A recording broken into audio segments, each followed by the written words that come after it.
Alright, so here's French in green. Subjunctive. Let's begin.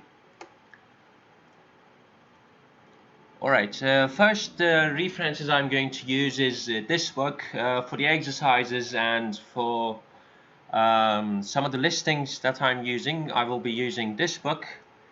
This website, which belongs to Texas University. Le Petit Robert Dictionnaire, which has very nice examples, very nice categories. It's awesome. And this website, Lawless French, it's Madame Lawless, a woman who teaches French, and she's perfect. And in her website she explains grammar, and she has a specific part in her website, the subjunctivizer, which you can enter the phrase that you want and see if it requires subjunctive or not. It's very good. And for solving the exercises, you can use all of these resources, which I will tell you again when we reach an exercise. So this website will help you conjugate in all the times and in all the moods. Word difference you already know, is a very good dictionary. Reverso for translation, also Google Translate. This website uses machine learning to give you the proper examples of any phrase that you want. It's very good. It has translations in English, and also the subjunctivizer that I already told you. Alright, so the first thing that we need to know about the subjunctive is that why does it manifest? It's because there is some kind of uncertainty in our sentence, and the uncertainty generally produces subjunctive. And the important thing is that we don't confuse it with the conditional. There are lots of applications of the conditional and lots of meanings. The main and the general things is that the conditional has to do with your imagination, and the subjunctive has to do with uncertainty. So we shouldn't confuse these two. Like, for example, if there's a condition, there will be a statement. So this statement depends on a certain condition that we imagine. Like, if something was true, we could do something. Like, si j'avais une grande maison, je saurais comment la bien concevoir. If I had a big house, I would know how to decorate it very well. Or like imaginary scenarios, or what are the possible outcomes. For example, l'enfant serait impatient que nous lui donnions un cadeau. Okay, the kid will be very impatient that we would give him a cadeau, that we will give him a present, right? You're imagining that something might happen in the future. Or je ferai un bon footballeur. I would make a truly good footballer if, like, in the past something would happen, or if you had chosen to go in this field, you would be very good in it. So you're imagining. Or j'aurais pu dire félicitations à Monsieur Lagarde pour la naissance de son enfant, mais j'ai oublié. Okay, so in the past you wish you could have done something. Okay, and it has to do with the conditional. You're imagining that, oh God, I forgot. I could have said congratulations for the birth of your son, for the birth of your daughter, but I forgot. It would have been really nice. So this is conditional, but subjunctive has to do with uncertainty. All right, now let's see what exactly triggers the subjunctive, and I'm going to use the example of a gun. Okay, in subjunctive there's always a main clause and there's a subordinate clause. Okay, so two clauses are related together with a que.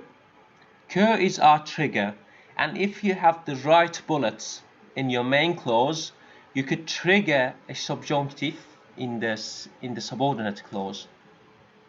So if in the main clause we have the correct clauses like uncertainty, emotions, desires. Emotions and desires and all of the categories that I'm going to explain to you carry some kind of uncertainty. If the right bullets are in the main clause, que will trigger and it will shoot a subjunctive in the subordinate clause.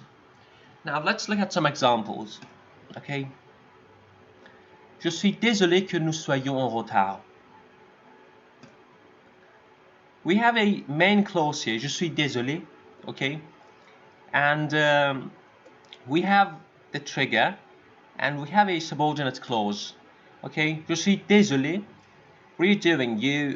You are putting a bullet of emotion in your main clause, and you're looking at your trigger, que, and you're looking at your subordinate clause, nous soyons en retard, okay?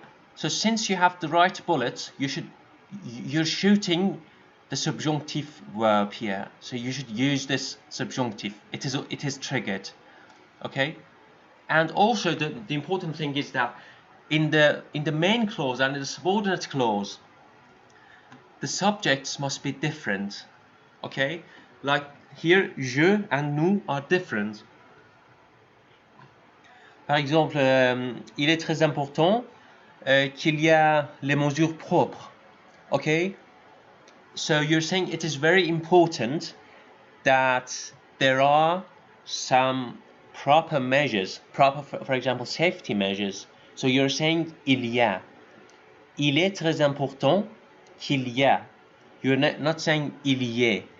Okay, you're not using subjunctive because there are the subjects are the same, il. Even though you're using a trigger that you're saying il est important, okay, you are using a general statement that we will explain later, but it doesn't trigger the subjunctive because the subjects are the same. Okay, so this is very important to remember.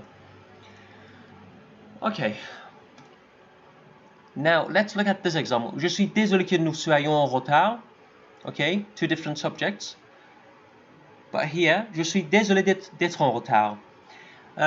In any case of subjunctive, you can usually use after the main clause de plus un infinitif to avoid subjunctive. Okay, when there are not two different subjects. Okay.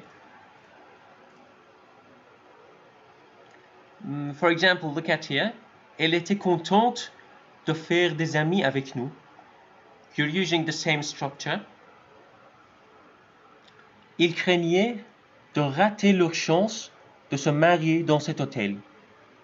Okay, so since we are talking about the same people, ils craignaient de rater. We are using the same structure. De plus infinitif, de rater leur chance de se marier dans cet hôtel. They were afraid that they might lose their chance to get married in this hotel. Okay? Il est bon de pouvoir rire à vie. It's very good to be able to laugh at life. So this is an impersonal expression, as I told you, that we are going to explain later on. Now, again, let's look at some examples of what kind of bullets we are dealing with in general. I haven't yet started the categories. I'm just going to give you some examples. Okay, il aimerait que vous soyez son ami. He likes that you be his friend. Okay, aimerait est une émotion. It's an emotion of will or desire. Okay, will or desire is an emotion. You want something to happen. So will or desire, since it's an emotion, it carries a load of uncertainty. So it triggers the subjunctive. Here, nous doutons qu'il sache les directions. We doubt that he knows the direction. Okay, douter carries uncertainty or doubt, so it triggers the subjunctive. Je suis content qu'aujourd'hui finalement il fasse beau. I'm really happy that finally today the weather is really good. Ok? Je suis content. Content est une émotion d'être heureux. Okay? It's an emotion of happiness.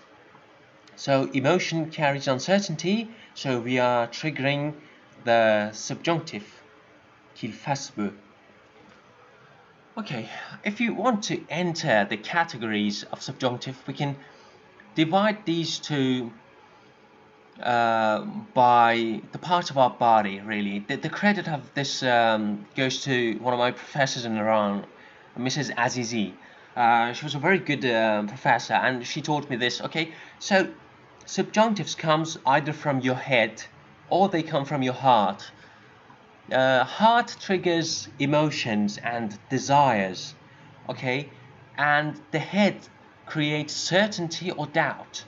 Okay, so if we have emotional desires, they're dealing with uncertainty. So if we are using these in a manner of indicative or question or negative, all of these things will trigger subjunctive. If you're using our head, if the main clause is returning to our head and it carries a load of doubt, uncertainty, it triggers the subjunctive. But if you're dealing with certainty, like I'm sure that something's going to happen, so it's certainty, it no longer triggers the subjunctive. And there is an exception here. Even in this case, if we are asking a question only in the inversion structure, or if we are using the negative form in the certainty, we are also triggering the subjunctive. So this is the main category that you have to keep in your head, and you will have a it'll become second nature to you. You will like naturally recognize if you see something, you will understand. Okay, I understand why this is subjunctive, but by using this method. All right, now let's go to our first category, which is emotion and will or desire. But I'm going to put this for the next video. In the next video, I'm going to explain this, and we have reached the end of our first video. This was an introductory session to just introduce you to the main idea of how we are going to distinguish things.